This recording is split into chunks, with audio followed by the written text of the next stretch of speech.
Frankly,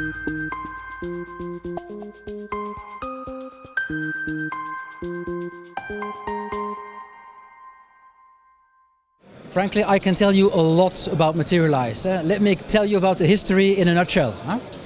Materialise was founded in 1990 when our founder, Fried van Kraan, was working at the university and stumbled upon that very exciting technology of additive manufacturing. So very excitedly he went back to the university and suggested that they would acquire a machine so that they could do research on it. And the university refused. So what he did is what every entrepreneur would do in his shoes. He just quit his job with the university and started his own enterprise and basically raised 250,000 euros in funds, partially borrowed money, partially equity from friends and families. And he purchased the 32nd printer that hit the European beach. So then you have a garage, you have a printer, you have a founder and his best friend, Johan Pauwels, who now heads our software division. That means a service bureau. It's a company. So they went out and looked for work, and they visited important clients like Siemens and Philips, asking whether they could do print jobs for them. And what these guys did is, when you have two students coming around asking for work, they gave them the files that they could not print themselves. So they were happy to get work, but when they came home at night, they found out that the files were unprintable. So stubbornly, they decided to make them printable. So they started developing software that would actually convert the files into STL files and then fix all the bugs that are in there. Made the prints, brought the prints to the customers, and of course surprised the customers who said, but how on earth were you able to print what we ourselves cannot print? And they said, well, hey, we have these software tools. And then these customers said, can we use your software?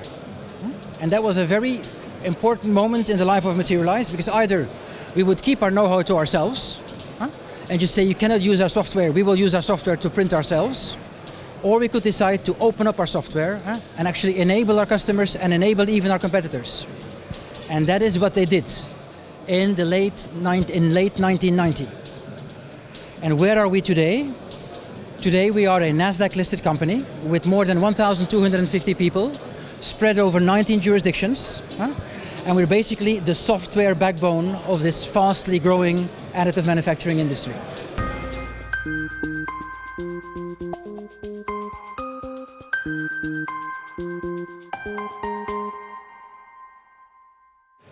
At two different points, actually. I came in, Materialise was formed in 1990.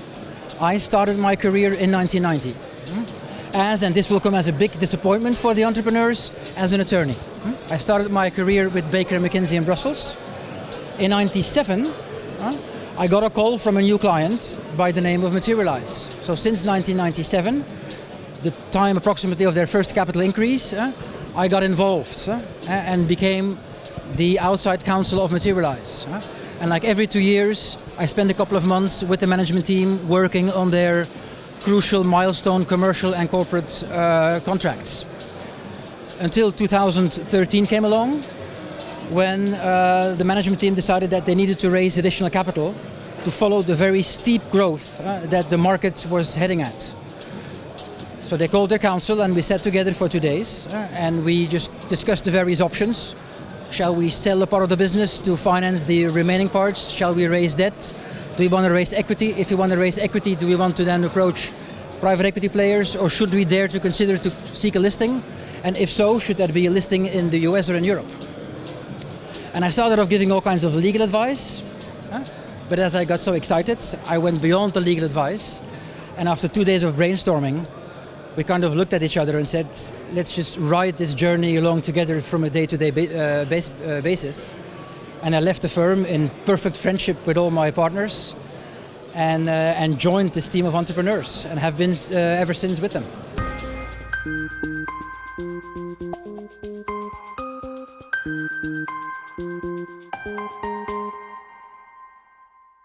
There's two things that really matter, and I will not talk about 3D printing. Your mission and your vision. The reason why I decided to actually switch and to join Materialise was because of the mission. At Materialise we have 1,240 people who only want to do one thing with their career. is use our software and hardware infrastructure to, and this will sound soft, but to make the world a better and healthier place. That is what inspires us, and that is what keeps us going, and that's what actually has made us growing as fast as we are currently growing. That's your mission. You also need a vision. And the vision at Materialise is the vision from the book Built to Last by, you may know or not know him, Jim Collins. A book that by coincidence was published for the first time in 1990. And the Built to Last vision is a vision that you do not set up a company with a view to selling it and making money after a few years, but that you set a company that will be out there many generations after you, and that you do not do it for the money, but that you need the money. You need revenue, you need profitability, because that's your engine, that's your oxygen. And you do not look at the oxygen, you do not look for the oxygen, but you need it. And as you breathe, you can use the oxygen to realize your mission. And that is what we're doing.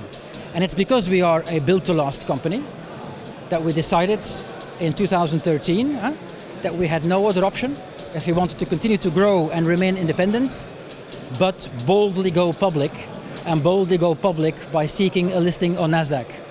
And that is what we did.